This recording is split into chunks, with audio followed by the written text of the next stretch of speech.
Hello everyone, welcome to the Ozark Outpost, Operation Skyhook, the Commonwealth, Free France in Turkey in January 41. Yeah, things are a little bit different than we planned, but oh well. It's a game and we're having fun. Okay, the Commonwealth has one major factory left in Ottawa, so they're going to try to finish wartime economy. Looking for that 7. And they hit it with a 7. So, wartime economy is completed. The British will get themselves, hopefully, a nice roll. Okay, over here for production. Of course, the British couldn't build anything because their treasury was confiscated when London fell. FEC had 8 rupees in the bank, which they're spending on 2 colonial infantry. Anzac had 10. They're spending 4 on a marine and 6 on a submarine. Canada had 8. No, Canada had 6. Canada,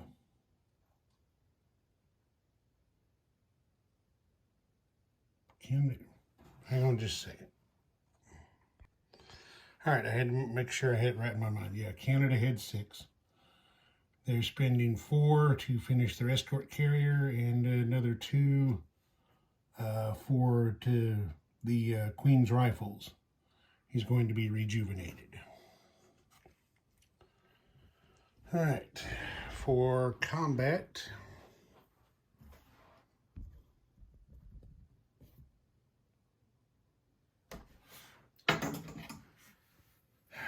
this tactical bomber is going 1 space to go on maritime air patrol in Sea Zone 22 to engage these 2 U-boats.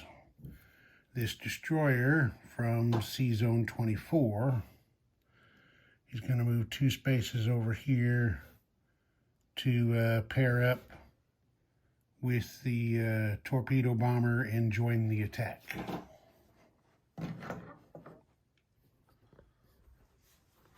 Down here, see where I can get the best angle to get everything in here. Well, probably not that way. Let's try it this way. There we go. I think that will work. Maybe.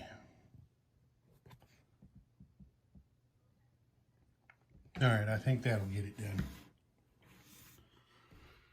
done. This destroyer in Sea Zone 115 is coming off escort duty and is going to combat move 1 space to Sea Zone 116, where it is going to engage this Japanese destroyer, escort carrier, and fighter. From over here at Sea Zone 122, aided by the major dockyard bonus from British Malaya, this British and Anzac submarine are going to move 1, 2, 3, 4 spaces, where they are also going to join in this attack on the Japanese Indian Ocean Squadron. Then here, and now I got to tilt back down like normal, there we go. This British coastal submarine in Sea Zone 123 is moving 1 space over to 122, where it is going to convoy the Tokyo line. The Anzac coastal submarine that was already there will convoy the Tokyo line again.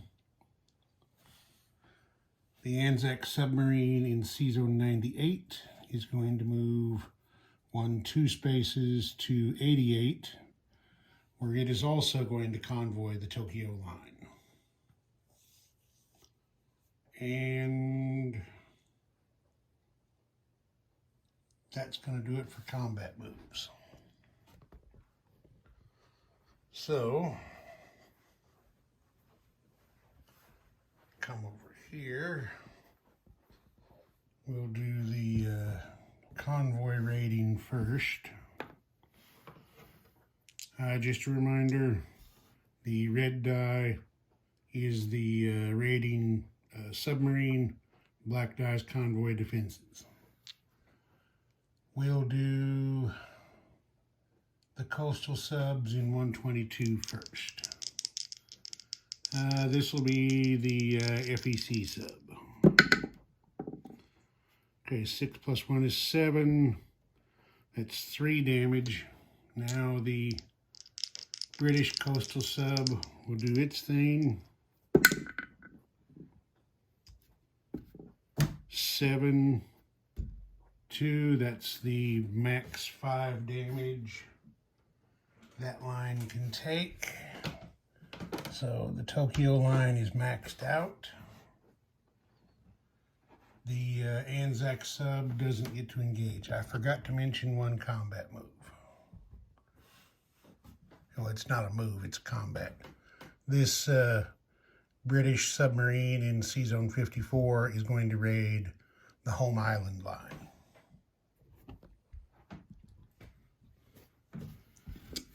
So now we'll do that convoy raid. That's a cock die. We'll re-roll that one. Okay, no joy on that. That would be it for convoy raid. Yeah. Okay, I have the battle of the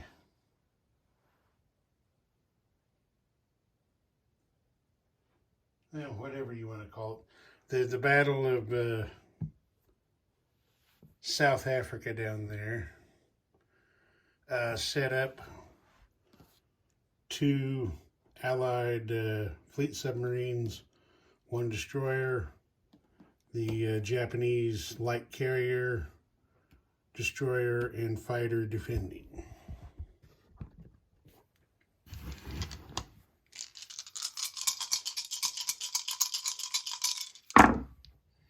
Then there's no first strikes for anybody. Okay. It looks like everybody missed. Yep, misses across the board.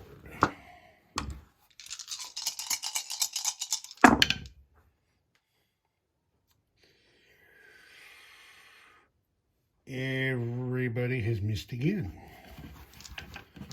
These guys need to go to gunnery school for a refresher course. Okay, there's a submarine hit. There's a defensive hit. There is a hit by the British destroyer. And that's that. So, I think what Mark would probably do is take the hit on the light carrier and the destroyer, because the fighter defends at the highest and it still has a potential landing place in South Africa.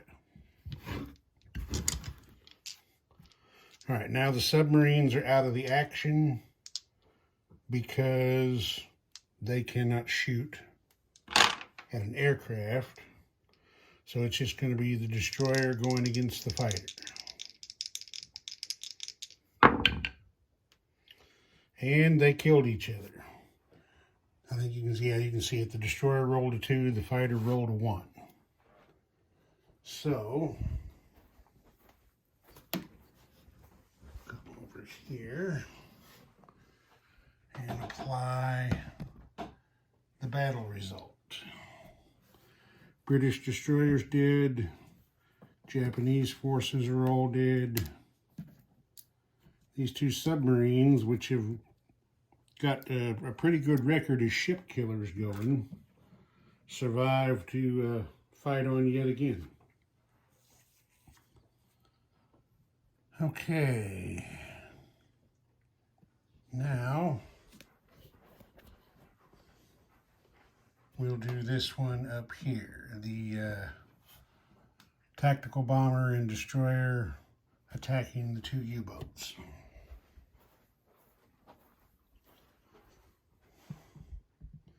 So, let's see. I'll reset things here. Tactical bomber, destroyer, tactical bomber, and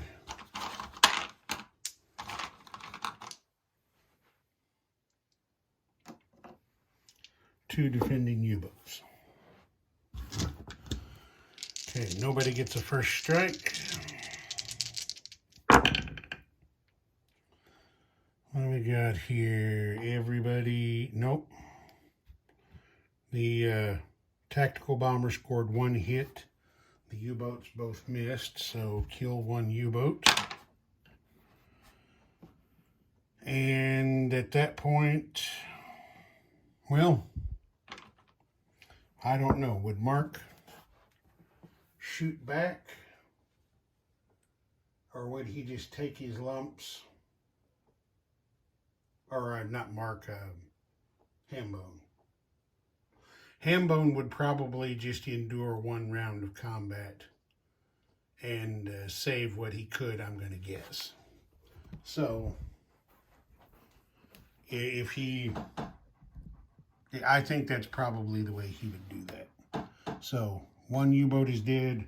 The other submerges rather than shooting back to survive to fight on another day. So, that is it for the Commonwealth combat. I'll get the non-combat moves ready. Okay, here we go with non-combat. Alright. This escort carrier in 31 is going to move one space up here to 22 and recover its tactical bomber. Then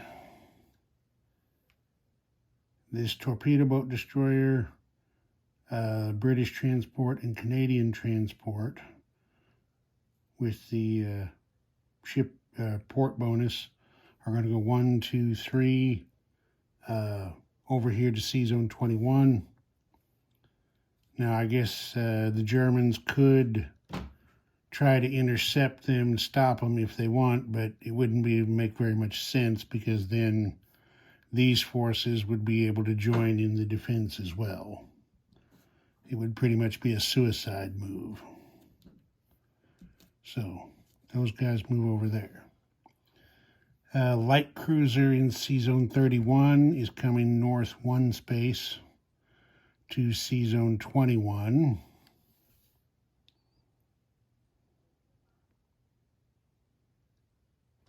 Okay. Coastal defense ship in Sea Zone 22 is going 1, 2 spaces, which it can do because it has the port bonus over here to join the home fleet in Sea Zone 11 there in the North Sea.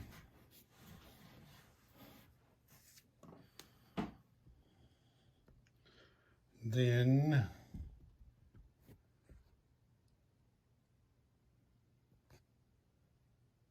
I think that'll work for everybody. All right. This destroyer in Sea Zone 79 is coming off of escort duty, moving one space to Sea Zone 80.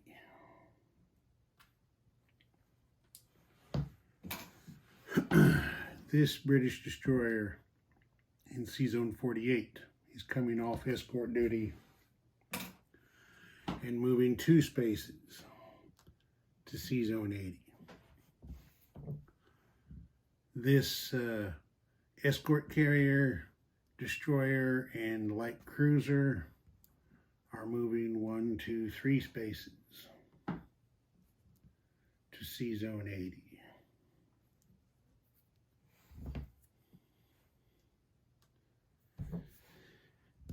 King George V here in Sea Zone 47 is going 1, 2 spaces, which is all he's allowed, to Sea Zone 79.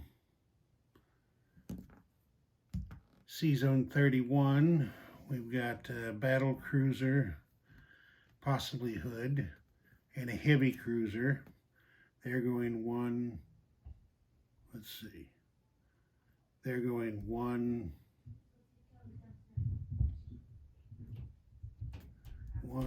2, 3 spaces in here to Sea Zone 80 as well. Let's see, they were right here. 1, 2. Now that's what I thought. Yeah, I did that wrong. They only have enough range to get to 79. 1, 2, 3, yeah. Okay. Then there is a heavy cruiser right here in Sea Zone 24 with support bonus 1, 2, 3, 4. He makes it into Sea Zone 80. All right.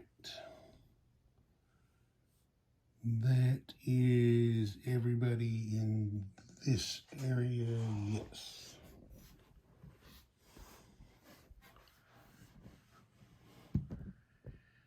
And up here in 151, we've got the former Yugoslav torpedo boat destroyer that aligned to the Royal Navy. Everybody keeps forgetting about. He's going 1, 2 spaces into Sea Zone 80 as well.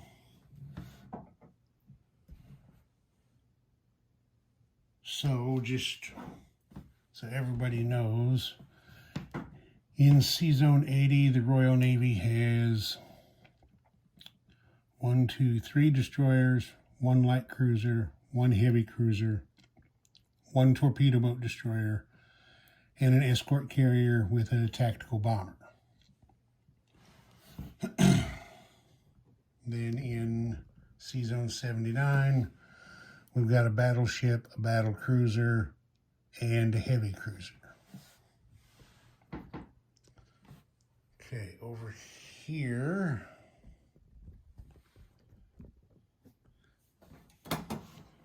we are going to move this heavy cruiser in transport 1, 2 spaces from 145 to 135. This light cruiser is also going to come north 1 space to 135. And since that's a small sea zone, I'm going to put these guys over here on a handy dandy task force card.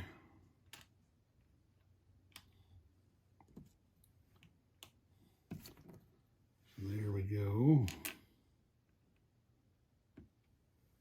So there they are. And then this artillery from Sydney is going to rail north to Queensland. And that is all of the non-combat movement. Oh, wait, not quite. These are technically non-combat moves. This Anzac submarine is coming off convoy duty, as are these two coastal subs. Now, the reason that I do that is in case the Japanese have any thoughts about trying to move some forces down through here by sea. If those submarines had still been on convoy duty, they would not have been able to do anything to stop them. But since they come off convoy duty, they can defend their sea zones if we choose to have them do that. All right, so we need to place some units. So as long as I'm down here, I'll just go get the stuff for the South and Southwest Pacific. And we'll get it on the board. The map, excuse me.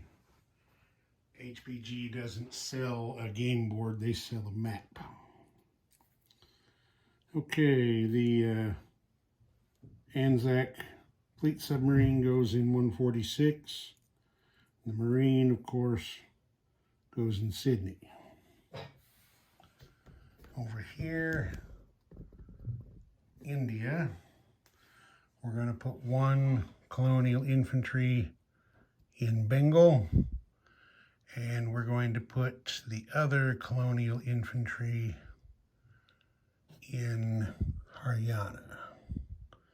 And normally I do it, I just forgot to chip that militia out instead of having two guys, so that way I can get him out of the desert. There we go. Or maybe he wants to hang out in the desert. I don't know. They might like it there. All right, and then we come over here to Canada.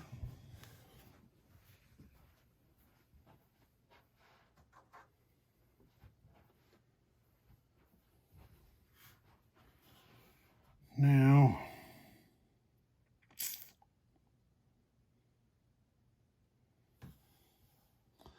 boy, I wonder. I mean, I'm placing the escort carrier out there in Sea Zone 21. Technically, when you get to the place units phase, non-combat movement has ended.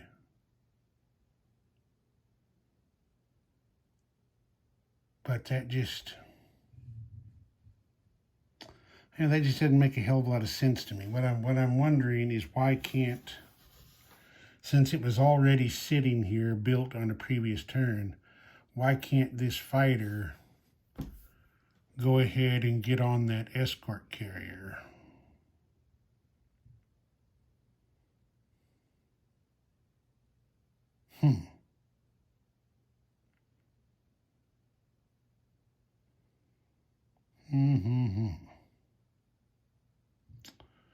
Why could it not?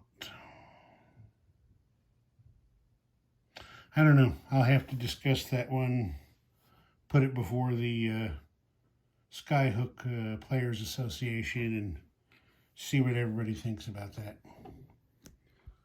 And then the Queen's Rifles are going to be built here in Northern England. It and the Patricias both, once they've been eliminated in combat, can be rebuilt at any Commonwealth factory. So that's that. I'll get France going. Well, not quite. The British have to have their wartime economy roll. Oh, yeah. So, now we got 5. 5 to add on to 12 makes 17. You know what? There's something else that I forgot to mention. You may have seen it on the map already. I just completely forgot to bring it up. Great Britain has relocated its capital to Ottawa. That's one of the choices available to it. All right, FEC is collecting 8. They don't get any bonus. Anzac is collecting 7. It does get its bonus of 2. So that makes 9 for them.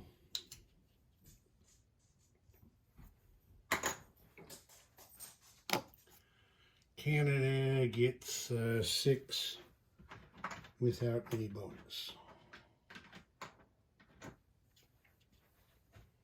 All right, now I'll get the French going. Okay, here goes Free France. They had 4 francs in the bank, which they have spent on a mountain infantry. There's going to be 1 combat move, or not combat move, 1 combat. The submarine there in Sea Zone 54 is going to raid the home island line. So let's get that done. Okay, 5 and 2 is 7, so that's a difference of 2. So put 2 damage on the home island line. So that's 7 yen that have come out of the Japanese bank this turn. That's it for combat. We're going to have 1 non-combat movement. This infantry and medium tank are going to move from Chad into Sudan. And the French have relocated their capital to Abyssinia. So, place unit. I'm sure this is a huge shock to everyone. The mountain infantry is going in Abyssinia.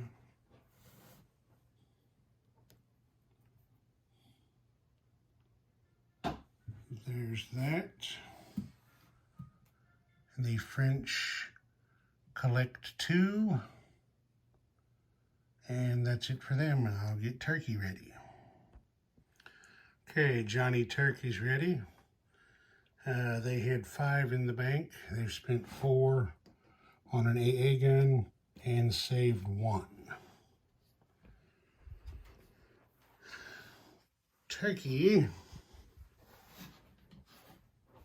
is looking north there into Bulgaria, and they just don't like what they see. The Germans are massing troops on their border, and they just don't care for it.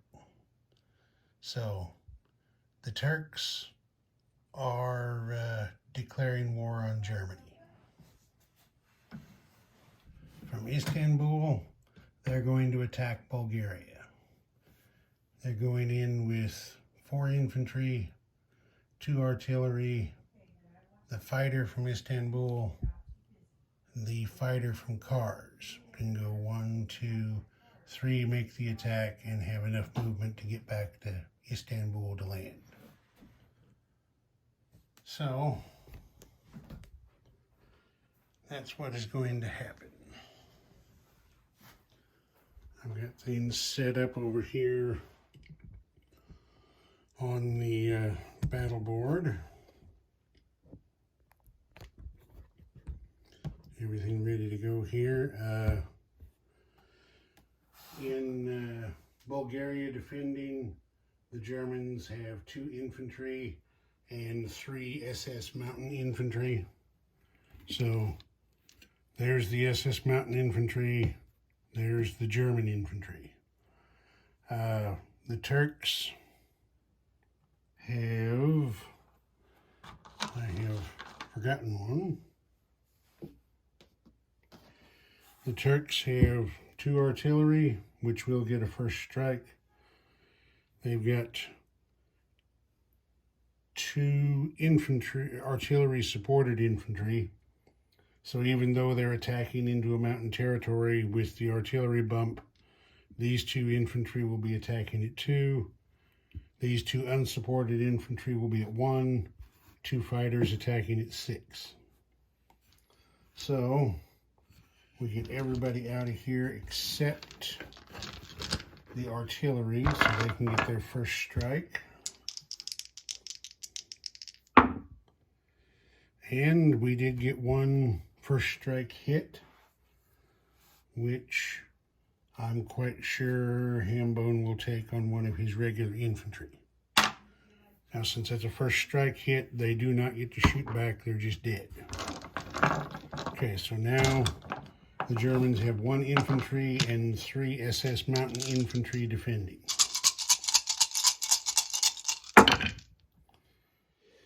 Okay, no hits there. 2 defense hits there. There's a hit there. There's 2 hits there. And that's that. So the Turks score 3 hits. The Germans get 2 in defense. So the Turks are going to kill their 2 unsupported infantry.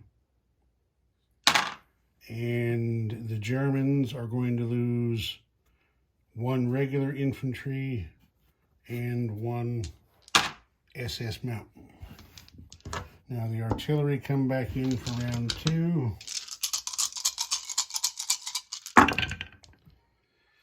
Okay, there's a hit, there's a hit, and that's the ball game. The SS did not score any hits in return. So, with very light losses of just 2 infantry, Johnny Turk has marched north here and captured Bulgaria.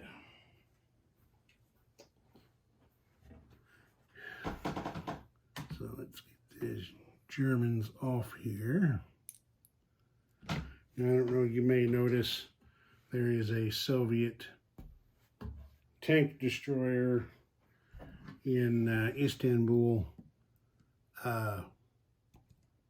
It never occurred to me that anyone would lend-lease a tank destroyer to Turkey, so I didn't paint any for them. When this game is over and I get to redoing my stuff, or continue on with the painting of my armies, that's something I'll have to correct. I also realized when I went to do the purchase that I didn't have any AA guns painted for Turkey. Okay, so they got 2 artillery coming up in here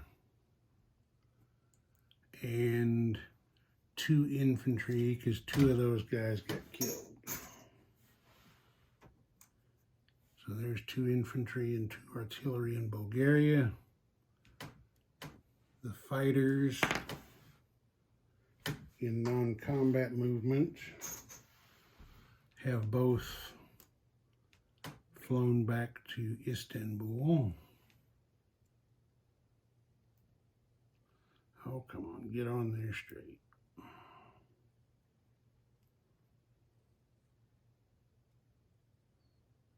There we go.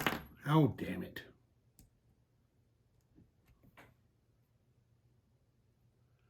Get on there. There. The 2 fighters flew back to Istanbul. Turkey's income goes up 1.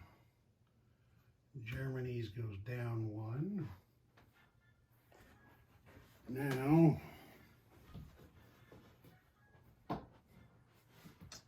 non-combat movements.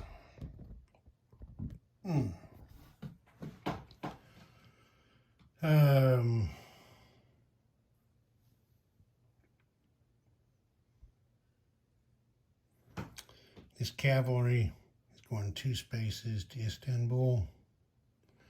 This artillery is getting railed to Istanbul.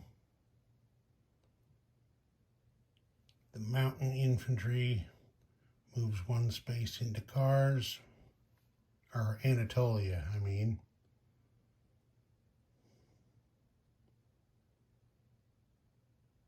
And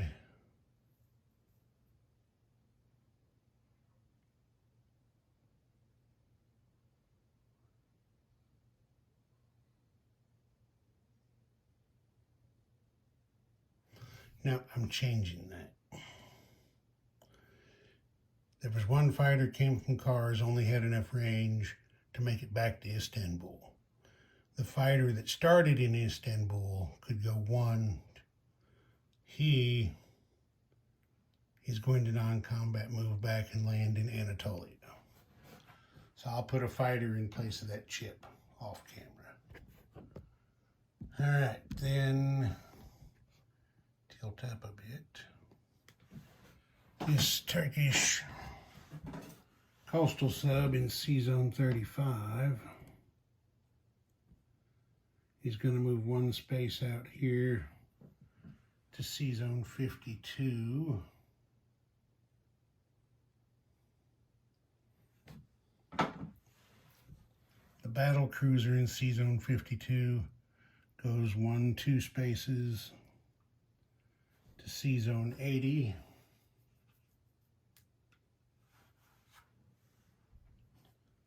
And that's that for their non-combat. Grab the AA gun.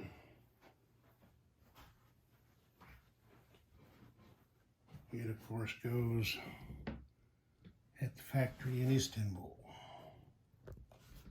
And we'll come over here and collect money. Now, I already increased Turkey up 1 for capturing Bulgaria.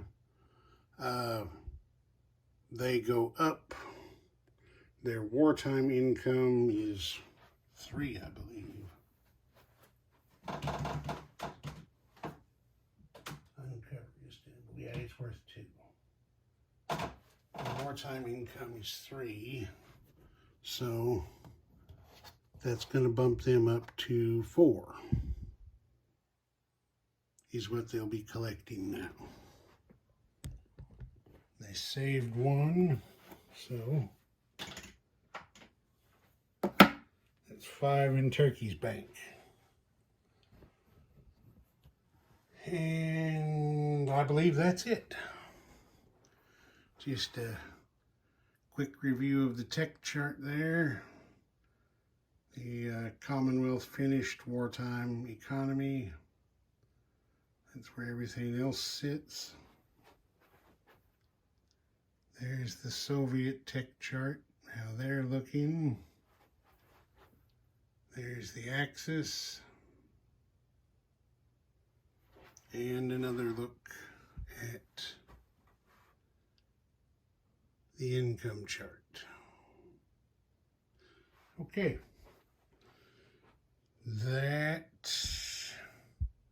make sure I'm not forgetting anything. I think that's it. Ozark Outpost, over and out.